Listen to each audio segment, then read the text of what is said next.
हटाना जानता हूँ। अगर ये बात है तो मरने के लिए तैयार हूँ। पागल मैं नहीं तारा, पागल तो तू हुई है जो तुम मेरा कहना नहीं माने। अगर तुम मेरा कहना नहीं मानोगी तो मैं कसम खा रहा हूँ तुझे जान से मार दूंगा।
होश में अपना जोश मत खो दे, वरना बहुत बुरा होगा। तुझे मालूम है इस वक्त भागा है, मुझे मालूम है कि जमींदार भवानी जी की हवेली में खड़ा है। अगर तुझे मालूम है कि तू इस वक्त बाबू भवानी प्रताप सिंह की हवेली पर खड़ा है तो रात 12 बज रहे हैं, तो भारी से भारी जुर्म तुझे बड़ी से बड़ी सजा दे सकता हूं। 12 बजे या सुबह हो जाए, लेकिन तुम मुझसे यही वादा कर कि तुम मेरी बहन के साथ शादी करेगा, उसको अपनी बनाएगा। ऐसा नहीं होगा।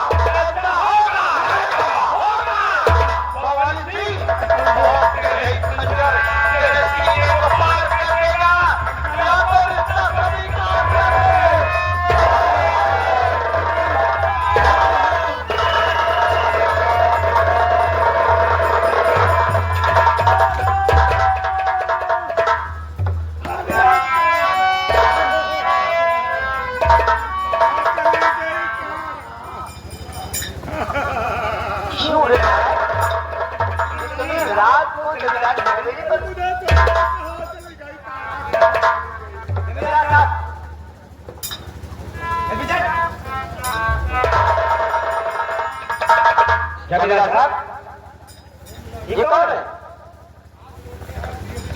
साहब, ये मेरी पत्नी तारा सिंह है साहब। साहब, हम दोनों पुराने अपने कमरे में सो रहे थे साहब। ये प्रभु किसान का बेटा, ये साला शंकरवा रात 12 बजे आकर साहब हमारे कमरे का दरवाजा तोड़कर हमारे घर में घुस गया। जब कमरे में घुस गया साहब तो मेरी पत्नी तारा छीना छपटी करने लगा। उसके बाद मेरी पत्नी ने साहब शोर मचाया, मैं भी डर गया। मैं इसे समझाने की कोशिश किया, शंकर तो गलत कर रहा है, लेकिन साहब वहीं पर ये मेरी खानदानी समझे रखी आ गया और मेरे पत्नी के गले पर लगा दिया। मैं बहुत समझाया, बहुत समझाने की कोशिश किया, शंकर तो बहुत गलत कर रहा है, लेकिन साहब इस कमीने ने मेरी सुनी साहब, मेरी पत्नी साहरा का खून कर दिया साहब।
मेरी बहन के प्यार में पागल हो गया,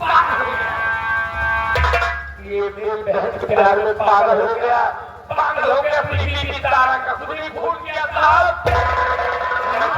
मैं तारा को ये साला झूठ बोल रहा है साहब, मैं सच कह रहा हूँ। मैं आखिर अपने पत्नी का फोन कर सकता हूँ, कोई अपनी पत्नी का फोन कर सकता है? नहीं कर सकता ना, ये साला झूठ बोल रहा है साहब। मैंने लाख कोशिश किया बचा के लिए, लेकिन साहब मैं बचा नहीं सकता। नारायण हरामजादे,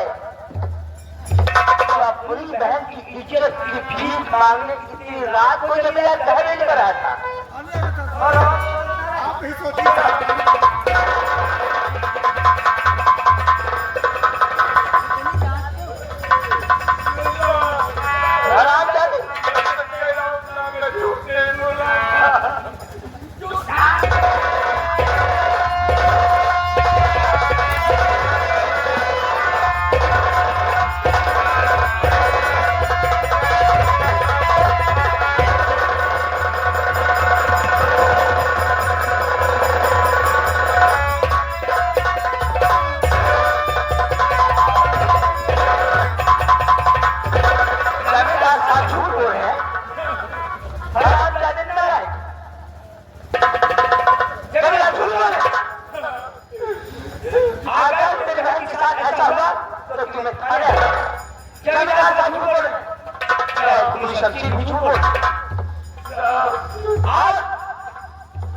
अपने कपड़े को देख,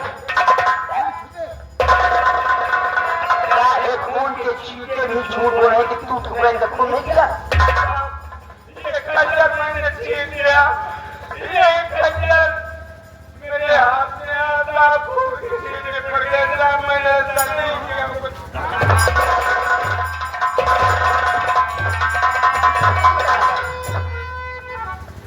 जमींदार को चुप कर रहा है। विश्वकर्मा जी, मैं चल रहा हूँ, उसको लेकर आओ बदतमीज को। इस लाश को पोस्टमार्टम ले लो, पोस्टमार्टम ले लो। जमींदार, एक मिनट इसको सील करो। साहब इसलिए तो मैं अपना साफा लगा लिया, इस खंजर में हमारे हाथ में लकड़ी से लग जाता। इसको सील करके रखो, कोर्ट में पेश किया जाएगा। विश्वकर्मा जी, इसको लेकर आओ और उसे डालो डिस्टेंसर रूम में, वो मार पड़ेगी बदतमीज को। उठ के काम लो और उसे नाक में 20 वाट बनोले लो। बदतमीज, तुझे मालूम हो जाएगा कि जमींदार के साथ उनकी पत्नी का खून करने का तुझे मजा जरूर देगा। चले जाओ।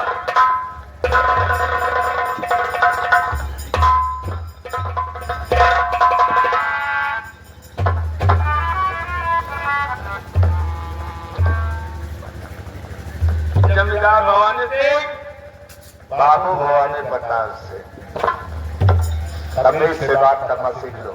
जेल जा रहा हूँ, याद रखना। स्वागत है जेल में तुम्हारा, लेकिन तुमने बहन की इज्जत लुटाई ना। चुप रख लो कि अगर मैं जेल से वापस आ गया और जिंदा था तो मैं एक दिन तेरा चाकू लूंगा।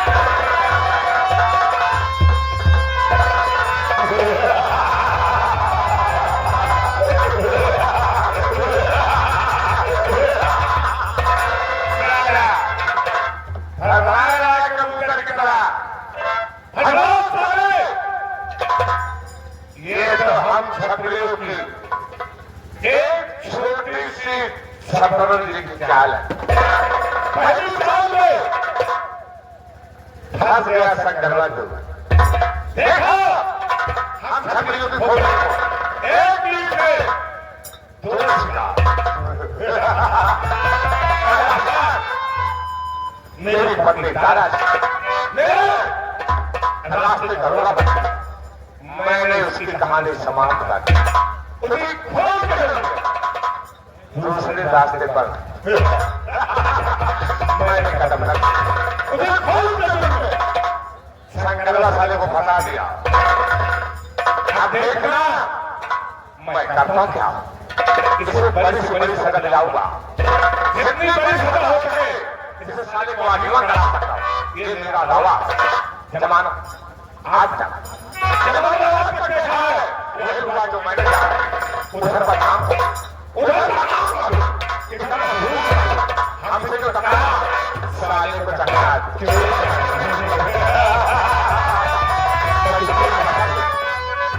मैं चुटकी में फंसूं, मैं चुटकी में मिला कर खा करूं, जला कर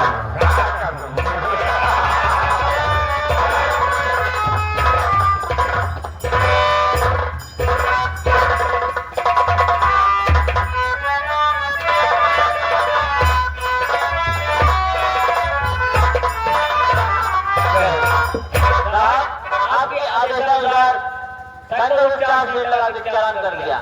जब कोर्ट में पेश किया गया साहब, उसके पास कोई सबूत न होने के कारण जज साहब ने उसको कोई डबल धारा लगा दी। पहली धारा 394 और दूसरी धारा 300 जमींदार बीवी का मर्डर। उसके पास साहब कोई गवाह न होने का उसे 20 साल की सजा हुई साहब। क्या चलो जो कुछ अच्छा हुआ उसको अदालत से फैसला हुआ। विश्वकर्मा जी जमींदार बड़े नेक दिल इंसान है।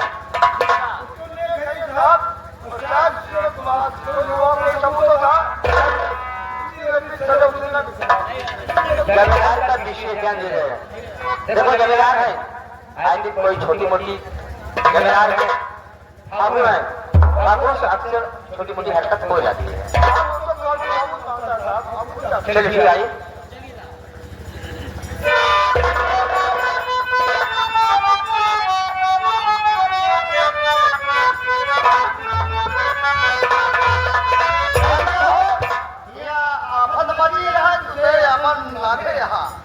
बहुत गड़बड़ होत बा, बहुत अत्याचार होत बा। शंकर भैया 30 साल का सजा हुई। अब परमो काका उधर सोचत होई हमारे भैया आवत होई। हम चौकीदार कम से कम इतना जरूर कह सके कि जाए काका खबर बता सके थे पूरा नहीं लाके जाने।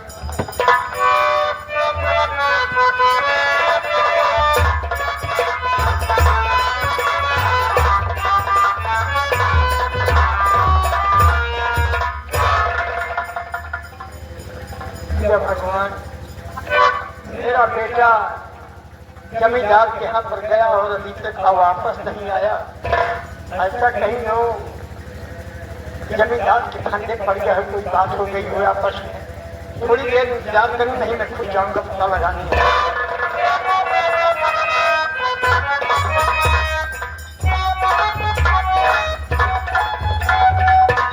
काका राम राम। राम राम भैया, राम राम।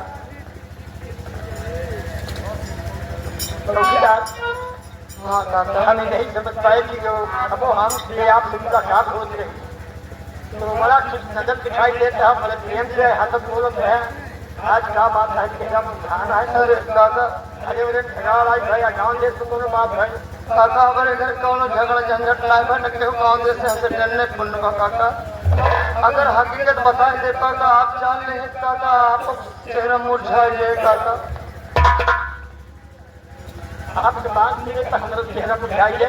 हाँ काका हमें सभ्य है भैया। काका शंकर भैया बाबू भवानी सिंह हवेली भेज रहे खाया आप भैया अरे काका बहुत गड़बड़ है काका बहुत गड़बड़ है क्या बात है भैया?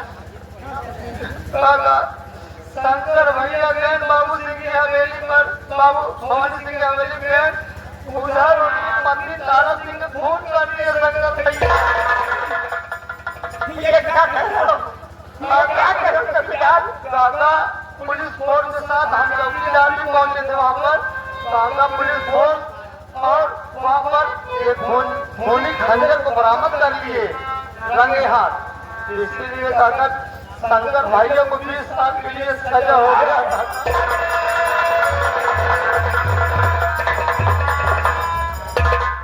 ये क्या कर रहे हो भैया? मेरे बेटे को 20 साल की सजा हो गई। हाँ काका हमें विश्वास नहीं है कि मेरा बेटा झूठ करेगा। काका सही बताऊं और अरे शंकर, मैं तुमसे हाथ जोड़ करके इतना समझा बुझा कर बेटा की क्रोध में पागल होकर कोई गलत काम नहीं करना, लेकिन तुमने इतना बड़ा जुर्म किया कि संग्राम का झूठ हो दिया। अरे भैया तुम तो जेल चले गए, मेरी बुढ़ाई बर्बाद जाएगी। बेटा मैंने क्या सोचा था कि बुढ़ाई में मेरा बच्चा मुझे सहारा बनेगा, ये तुमने क्या कर डाला मालिक। मैं कैसे अपने बच्चे को छुड़ाऊं? एक पैसे के मुहताज हूँ, मजदूरी मेहनत करके पेट भरता था। आज वो दिन आ गया कि कोई किसी काबिल न रह गया, कहाँ जाऊं भगवान।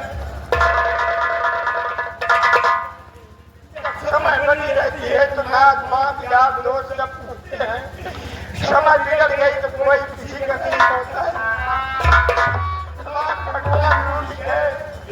जब से मैं पैदा हुआ मालिक ने मुसीबत मेरे सर ले आई। बीवी भी साथ छोड़ कर चली गई, अधूरे में जोड़ा फूल गया। आदमी चिंता करे ये पति भी बच्चों का भी हो गया।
दिखाई दे रहा है कि मैं जा रहा हूँ जमींदार के यहाँ अपनी बेटी की खोई हुई इज्जत की भीख मांगूंगा।